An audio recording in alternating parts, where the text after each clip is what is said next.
Et là, je me dis, parce que c'était toujours à l'intérieur de moi, ce désir d'aller à Florence, à l'école d'art, c'était toujours là. Et là, je me dis, 50 ans, c'est un bon moment. J'ai invité ma mère pour venir aussi pour une semaine pour fêter mes 50 ans. Je me dis, on a commencé les premières 50, on a commencé aussi les deuxièmes 50. Et c'était chouette aussi déjà d'avoir changé la relation avec ma mère. Tu aurais imaginé aller à Florence avec ta mère quand tu avais 20 ans? Jamais. Non, mais c'était génial. C'était vraiment génial. Et après, j'ai resté pour l'école d'art tout l'été. Et depuis là, je n'ai pas arrêté de peindre. J'ai déjà fait dans les années avant, de temps en temps, quelques petits trucs chez moi. Mais depuis que j'étais à l'école à Florence, j'ai finalement aussi commencé de peindre avec cette fameuse prof qui a habité à côté de moi. Maintenant, je n'habite plus à Sainte-Anne. Ok, d'accord. Mais là, maintenant, depuis là, j'ai repris aussi des cours avec lui parce que je me dis, maintenant, j'ai repris les bases de l'école d'art. Je vais continuer. Qu'est-ce que tu appelles les bases? Parce que tu en avais eu un petit peu, tu m'as dit, au lycée. Oui. Et ouais, c'est rigolo aussi. Les profs, même à Florence, ils m'ont demandé, t'as étudié où? Et je n'ai pas étudié. T'as une bonne brosse, t'as une bonne... Un coup de pinceau. Oui, voilà. Apparemment, moi je dis, c'était dans une autre vie. Donc tu as commencé par peindre pour toi Oui. Mais je sais pas, je ne vais pas dire si c'est clair, si tu peins qu'à un moment tu vas faire aussi une expo. Mais voilà, il y avait l'occasion. Ça a été à quelle occasion que tu as pu faire une première expo? Je pense que c'était même... je suis grave, hein, j'ai fait une première expo, c'était même une expo solo. Ok. Génial. Direct. Hein. Voilà. Non, et ça, oui, c'est vrai. Mon premier expo, c'était une expo solo. Et à cette époque-là, c'est bizarre. J'ai fait beaucoup de portraits, mais beaucoup de femmes il n'y avait que des yeux. Il y avait toujours un foulard devant la bouche, la tête. La femme était presque invisible. On n'a vu que des yeux. Ok. Et je fais toute une série comme ça. Et je choisis une photo que je faisais, je pense, 6 fois ou 7 fois. Je fais toujours des séries. C'est tes propres nymphéas? Ouais, c'est plus fort que moi. C'est vraiment comme si cette photo a dit, allez, encore une fois, une autre façon, encore une fois. Et le prof, il a dit, mais Petra, maintenant tu pourrais changer le sujet. Hein. Je pense qu'il faut encore une fois. Et voilà.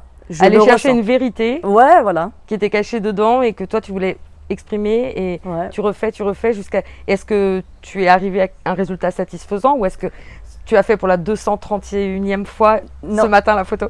Non, c'était 6 ou 7 fois. Et là, je me sentis, ok, maintenant je peux vraiment changer le sujet et j'ai commencé aussi de peindre tout un visage. On a vu la bouche, le nez, voilà, ça c'était déjà où je vis, il y a un truc là. Mais aussi, c'était encore un travail sur moi de trouver sa voix, de libérer encore quelque chose. Et les gens disent souvent que même dans les yeux que je peins, il y a beaucoup d'expressions, toujours dans les visages, dans les yeux, c'est vrai. Et est-ce qu'il t'arrive donc de peindre à partir de modèles vivants? Parce que tu as dit à partir de photos, mais... Oui, à l'école à Florence, on a fait aussi on a eu des modèles nus. C'est quelque chose. Ouais. Elle a mis, moi, 50 ans, un homme nu devant toi, un prof à côté de toi, tu es en train de dessiner les parties les plus secrètes. Exactement. Et tu te dis, qui a plus de honte? Le modèle, le prof ou moi qui dessine?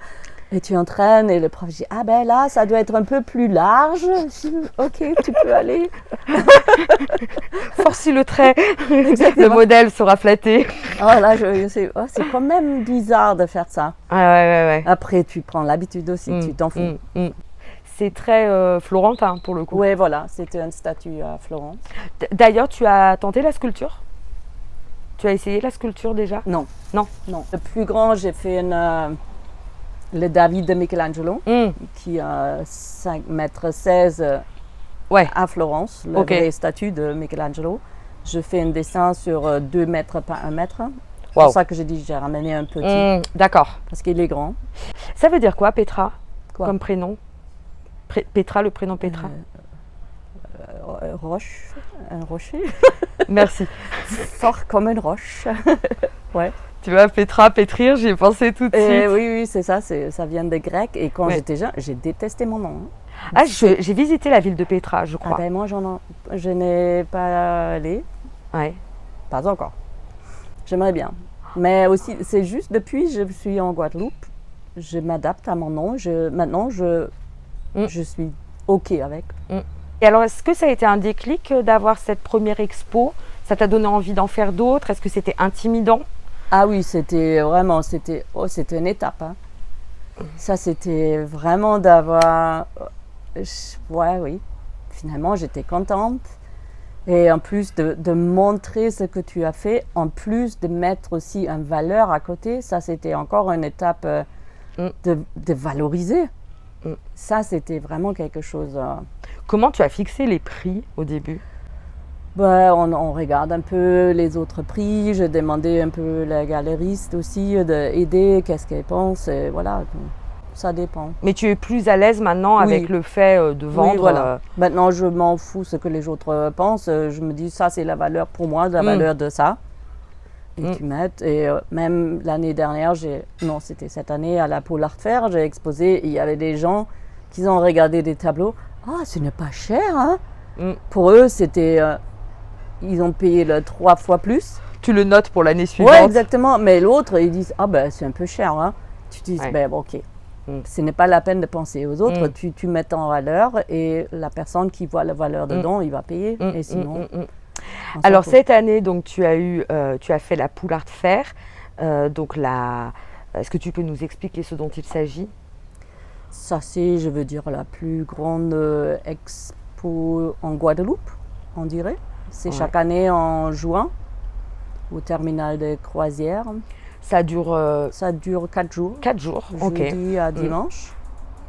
Et voilà. Et je suis aussi déjà pris pour une expo à Florence l'année prochaine, à la Biennale. Ok. En octobre 2025. Wow, génial. Grâce à mon tableau de David de Michelangelo. D'accord.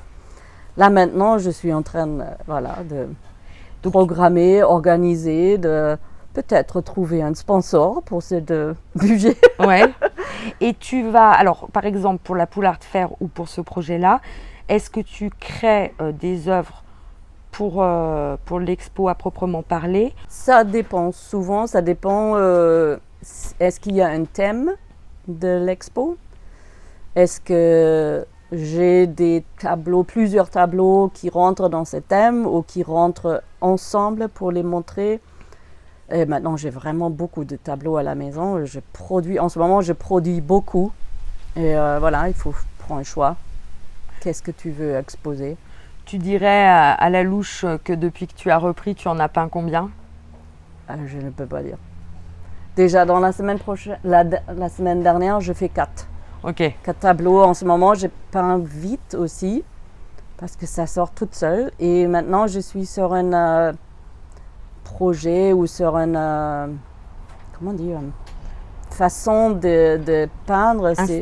Un style, c'est vraiment créatif, expressif, et ça se fait toute seule. Ce n'est pas comme si tu fais une anatomie comme ça, il faut vraiment voir les muscles, l'os, les doigts, la longueur de doigts. C'est vraiment... Tu tends vers l'abstraction? Ouais. Les derniers... Moins figuratif? Ouais. Je suis maintenant dans une thématique des anges. Ok. Et j'ai fait elle est dans la galerie de Yucca, à Gauzier. C'est un ange, mais aussi assez expressif, je veux dire. On ne voit pas comme un ange à l'église. C'est quand même à ma façon. Et à partir de ça, j'ai commencé une série et je faisais encore 4 samedi dernier. Et j'ai 4 tableaux à côté de moi et je saute d'un à l'autre. Et quand tu es sur un tableau, ça te donne une idée pour celui-là.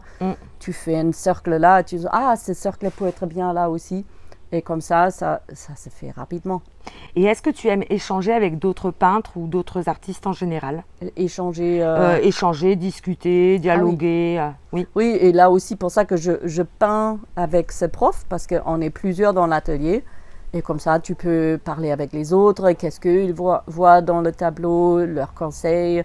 D'avoir un prof qui a un bon œil et qui a vraiment une bonne connaissance, qui te donne des conseils, c'est assez magnifique. C'est une expérience collective, oui. En plus d'être une expérience individuelle. Oui, et de voir aussi, quelquefois, de voir ce qu'une autre personne voit dans le tableau. Ça donne déjà une idée, éventuellement, de changer, ou ça rajoute quelque chose, ou ça interpelle et tu fais différemment. Et est-ce que tu peins chez toi aussi? Oui. Est-ce que tu vois des différences dans ta façon de peindre, ton approche à la maison? Oui, déjà chez moi, j'ai un sol de bois. Il faut être plus prudente pour ne pas salir trop. C'est pour ça que le soir, je fais souvent des trucs avec Tu as un deck magnifique. Comment? Tu as un deck magnifique sur lequel j'ai beaucoup transpiré. Il faut revenir pour transpirer. C'est vrai, c'était génial. Ouais, et pour ça que le soir, quand je peins chez moi, c'est soit les petits trucs aquarelles ou crayons.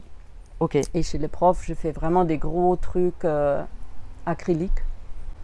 Et là, avec lui, je fais aussi, les séries m'aident beaucoup de transformer. Quand tu fais un deuxième, un troisième, un quatrième, c'est là où tu rentres aussi dans tes blocages, où tu arrives de débloquer aussi des choses. Et je fais, là on voit, je ne sais pas si on voit, ça c'est une déclinaison. N'hésite pas à les prendre.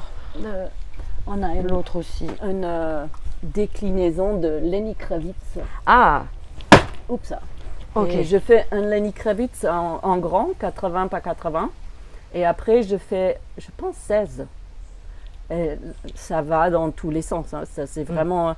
Mais tu commences et tu es capable de faire 3-4 créations et après tu te dis j'ai tout fait. Hein.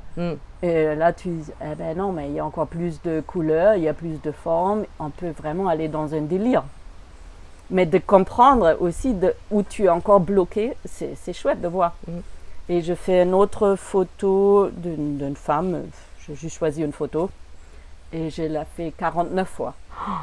Ah ouais. Et ça c'est aussi, c'est un travail magnifique parce que tu vois vraiment quand tu peux développer et aller encore plus loin. Vraiment après 6-7 variations, je me sentis tellement bloquée, je me dis et maintenant je fais quoi? Le prof il te regarde, il y a encore autre chose à faire. Hein? On peut changer vraiment forme, matière, les pinceaux, les couleurs, on est vraiment, quelquefois, on est vraiment barré. Et à quel moment on s'arrête? À quel moment on considère qu'on est allé au bout du projet? Et comment on le distingue d'un simple blocage? Comment tu sais que tu es allé là au bout? Que si tu t'arrêtes, c'est pas parce que tu as un autre blocage? Non, ça tu sais. Tu ressens si c'est un blocage, tu le sais. Parce que ça te met dans l'inconfort? Oui, ou inconfort. Ah, pas mal, bien vu. Ouais. Non, mais c'est vraiment, tu le ressens. Et quelquefois, tu penses, c'est fini, mais quand même, il y a comme un discours avec le tableau. Et le tableau, tu dis, non, il manque un truc. Tu peux tout faire. Parce que j'étais vraiment dans une époque de prendre une décision et d'entendre, tu peux tout faire. Ouais, ça m'a... Ah oui, ok. Tu veux que la peinture t'accompagne toute ta vie? Ah oui, ça c'est... Ouais, j'ai encore des visions aussi, peut-être d'avoir une galerie ou...